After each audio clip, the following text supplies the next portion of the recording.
किस प्रकार ने 10 वर्षों में केजरीवाल ने दिल्ली के करोड़ों एससी, एसटी, ओबीसी और अल्पसंख्यक परिवारों के बच्चों की जिंदगी को बर्बाद करने का। केजरीवाल में ये चाहत और मंशा नहीं हुई कि जहां दलितों और पिछड़ों के बच्चे पढ़ते हैं वहां हम शिक्षक लगा दें। शिक्षक नहीं है स्कूलों में, तो क्या दीवारें अगर सोना की बना दी जाएगी और दीवारों में स्मार्ट बोर्ड लगा दिया जाएगा तो हमारे दलितों और पिछड़ों के बच्चे पढ़ जाएंगे? अरविंद केजरीवाल ने वहां पे साजिश किया है दलितों और पिछड़ों के साथ।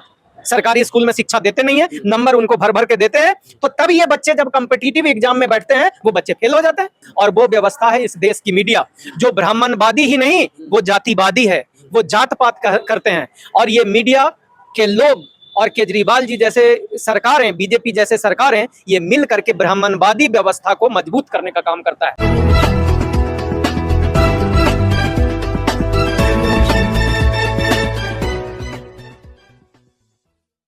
तो इस समय मेरे साथ मौजूद है एडवोकेट प्रवीण भारती जी। एडवोकेट प्रवीण भारती इस समय मेरे साथ मौजूद हैं। क्या कहेंगे, दिल्ली में जो वर्तमान सरकार है, तमाम चीजें बिजली पानी फ्री उसने दे रखी थी, लेकिन अभी सब कुछ बंद हो गया है। क्या लग रहा है आपको, जो दिल्ली में केजरीवाल सरकार ठीक है? देखिए, दिल्ली में केजरीवाल सरकार तो ठीक है, लेकिन किसके लिए ठीक है ये समझना दिल्ली वालों को बहुत जरूरी है। दिल्ली में केजरीवाल जी जो हैं वो एक बनिया समाज से आते हैं और बनिया समाज का वोट दिल्ली में मात्र 3% है। और इनकी केजरीवाल जी की जो मानसिकता है या आम आदमी पार्टी की जो मानसिकता है, ये दिल्ली के जो ऊंची जाति के लोग हैं, जिसको कि सवर्ण कहते हो, ऊंची जाति कहते हो, ये उनके फायदे के लिए काम करते हैं। इसीलिए अगर आप पूछते हो कि केजरीवाल अच्छे हैं, तो जी हाँ, बिल्कुल केजरीवाल जी अच्छे हैं, लेकिन वो सिर्फ दिल्ली के 10% आबादी ऊंची जाति के लोगों के लिए अच्छे हैं। दिल्ली के 90% आबादी, जिसको एससी, एसटी, ओबीसी अल्पसंख्यक कहा जाता है, आजकल हम उसे डायमंड परिवार के नाम से भी जानते हैं, अल्पसंख्यक एससी, एसटी, ओबीसी के लिए केजरीवाल जी एक जहर हैं। और केजरीवाल जी इनके बच्चों के भविष्य को बर्बाद करने का काम कर रहे हैं और दिल्ली के 90% आबादी को एजुकेशन की चर्चा विदेशों में हो रही है सर, केजरीवाल मॉडल की चर्चा। बहुत अच्छा कहा आपने। तब मुझे एक आदमी और शामिल एक व्यवस्था को करना पड़ेगा, और वो व्यवस्था है इस देश की मीडिया, जो ब्राह्मणवादी ही नहीं वो जातिवादी है, वो जात पात करते हैं। और ये मीडिया के लोग और केजरीवाल जी जैसे सरकारें, बीजेपी जैसे सरकारें, ये मिल करके ब्राह्मणवादी व्यवस्था को मजबूत करने का काम करता है।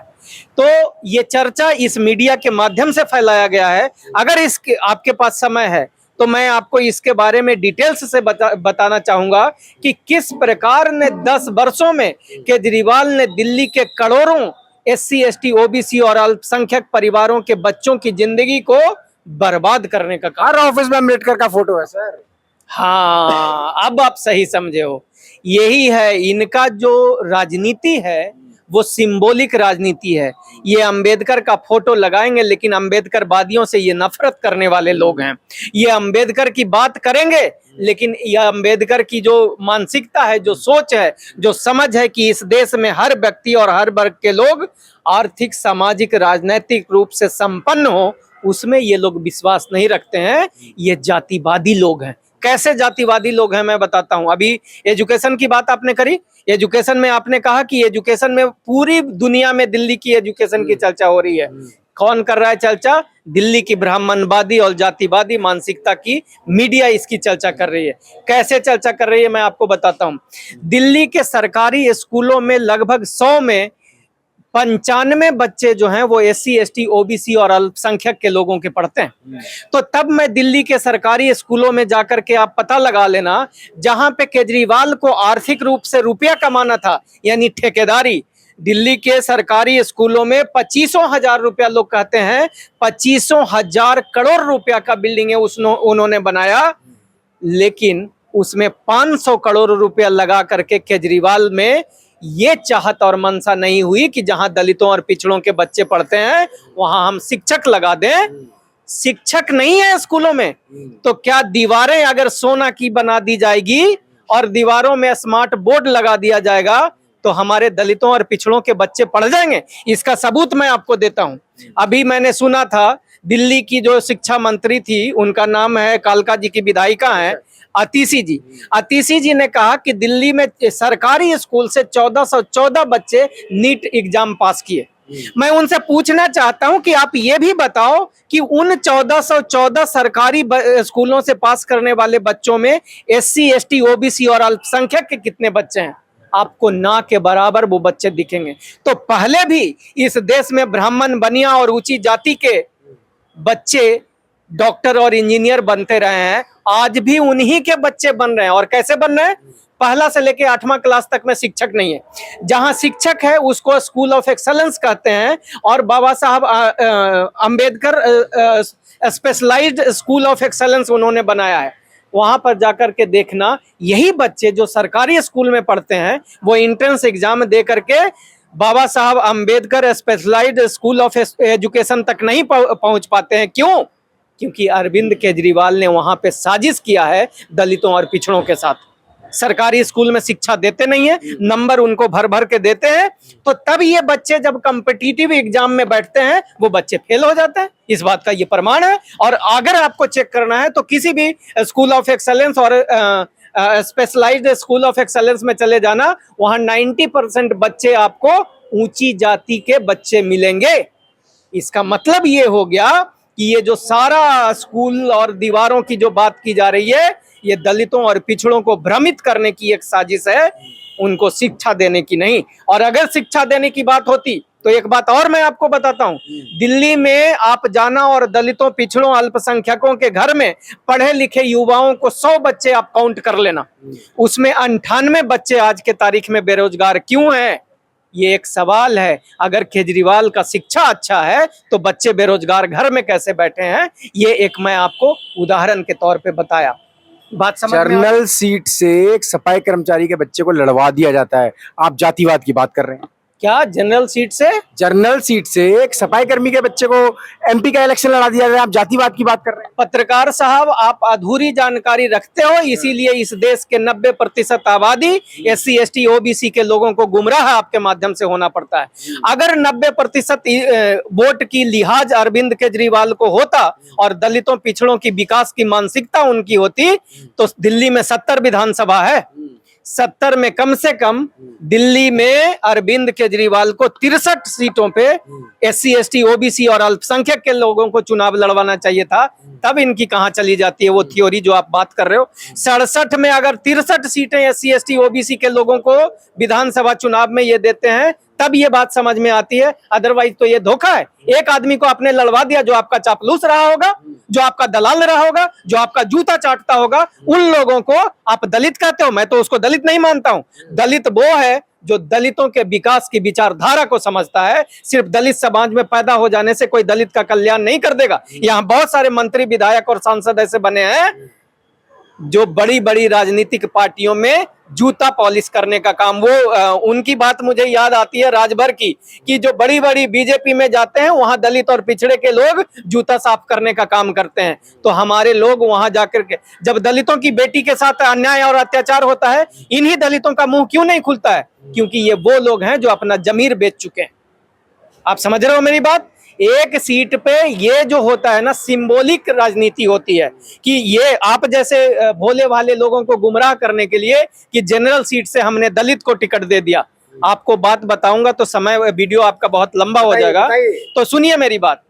दिल्ली में यहाँ महेश खिंची को इन लोगों ने दलितों के लिए, दलितों का मसीहा बना करके उसको मेयर बनाने की साजिश की। इसको पता था कि बीजेपी उसको बनने नहीं देगा, ठीक है, तो एक दलित व्यक्ति को आगे कर दिया और वो सीधा साधा भोला भाला लगा कि भाई ये तो दलितों की सरकार है, दलितों को मेयर बनाना चाहता है। लेकिन क्या हुआ, बीजेपी और कांग्रेस, बीजेपी और आम आदमी पार्टी दोनों ने मिल करके पीछे से की सेटिंग कि दिल्ली में दलित मेयर हम बनने नहीं देंगे। देखना 2 दिन वो लड़ाई झगड़ा हुआ, उसके बाद दलित मेयर की चर्चा ही आज नहीं हो रही है। आज दिल्ली में कोई मेयर है? लेकिन जो टर्म खत्म हो रहा है दलित मेयर के होने का, उस पे कौन चर्चा करेगा? आज तो केजरीवाल के एक इंसुलिन पे चर्चा हो जाता है, लेकिन यहाँ हजारों दलित जो आज झुग्गियों में मर रहे हैं उस पे कोई चर्चा क्यों नहीं होती है? इस बात को आपको समझना पड़ेगा और इन ब्राह्मणवादी और जातिवादी लोगों की मानसिकता और राजनीति को समझना पड़ेगा। तभी आप आप एक पत्रकार के रूप में इस देश के 90% आबादी दलितों और पिछड़ों का विकास करवा पाओगे। आर्थिक रूप से समृद्ध नहीं हुआ दिल्ली में दलित? अरे वाह, बहुत अच्छा। आप शायद जमीनों पे नहीं घूमते हो, ये 5 स्टार होटलों में आप घूमते हो, इसीलिए आपको इस बात की समझ नहीं है। मैं जमीन पे घूमने वाला व्यक्ति हूँ। आज वहां जब जाता हूं तो मेरा आदमी, जो इस देश का 90% आबादी वाले जो लोग SC ST के लोग हैं, वो सुबह खाएंगे तो शाम को उनको खाना मिलेगा या नहीं, इस बात की गारंटी नहीं होती है। उनको उनके घरों में चले जाना है, इस गर्मी के समय में ऊपर से एक टीन का चद्दर पड़ा होता है और नीचे से आग जैसे लगता है, आग जल रही हो। ऐसी परिस्थिति में यहाँ के 90% आबादी रह रही है। ये जो बड़े बड़े बिल्डिंगे जो आप देख रहे हो ना, इसमें जाकर के सर्वे कर लेना, 100 में 90 ऊंची जाति के लोग रहते हैं, जिसके लिए अरविंद केजरीवाल और बीजेपी की सरकारें काम करती है। उनको उसने बड़ी बड़ी बिल्डिंगों में पहुंचा दिया। हमारे लोग आज भी झुग्गियों में अपनी जिंदगी किसी प्रकार से कूड़े मकोड़े की तरह जीने को मजबूर है। करना क्या चाहिए भारती जी? अरे वाह, ये बात आपने अच्छा कहा। करना, मैं दिल्ली के सारे SC ST OBC और अल्पसंख्यक के लोगों से एक निवेदन करना चाहता हूं कि आज से आप कसम खा लो कि देखो, जो बाबा साहब अंबेडकर ने कहा था वो कोई गलत बात नहीं थी, कि तुम्हारी सारी समस्याओं का समाधान वहां है, यानी जहां पार्लियामेंट है, जहां विधानसभा है। आज से आप लोग तय कर लो कि जो 90% के विकास की विचारधारा को समझता है, हम उन्हीं लोगों को विधायक बनाएंगे, काउंसलर बनाएंगे, सांसद बनाएंगे। और जब हम लोग 90% वाले लोग जिस दिन तय कर लेंगे, क्योंकि 100 में 90 वोट हमारा है, बिना पैसा वाला कोई भाई हमारा विधायक बन जाएगा। और जब वो विधायक बनेगा तो विधानसभा में जो सरकारी नौकरियां इन ब्राह्मणवादी और जातिवादी लोगों ने खत्म करी, 4th ग्रेड की नौकरियां, जिसमें लगभग 90% जो हमारे लोग थे, वो 90% लोग हमारे SC ST OBC के लोग थे। आज उनकी नौकरियां खत्म कर दी और वही बच्चे हमारे घर में बेरोजगार बैठे हैं, ग्रेजुएशन, मास्टर और PhD की डिग्री लेने के बावजूद भी। तो सिर्फ इसका एक समाधान है कि SC ST OBC के लोग विधानसभा, राज्यसभा और लोकसभा पहुंचे, और उसी से, लेकिन SC ST OBC के कौन लोग, जो 90%, यानी जिसको मैं डायमंड कहता हूं, हम डायमंड कहते हैं, SC ST OBC अल्पसंख्यक डायमंड परिवार के लोगों की विकास की विचारधारा को समझने वाले लोगों को जब हम विधानसभा में, अभी 2025 में चुनाव होने वाला है, ज्यादा से ज्यादा संख्या में आप लोग वोट करना। और जब वो आपके भाई वहां पहुंचेंगे तो आपके नौकरी, रोजगार, ठेकेदारी में हिस्सेदारी, सरकारी संस्थाओं में आपके आबादी के अनुपात में आपकी हिस्सेदारी पे वो चर्चा करेंगे। धीरे धीरे हमारी समस्याओं का समाधान निकल जाएगा।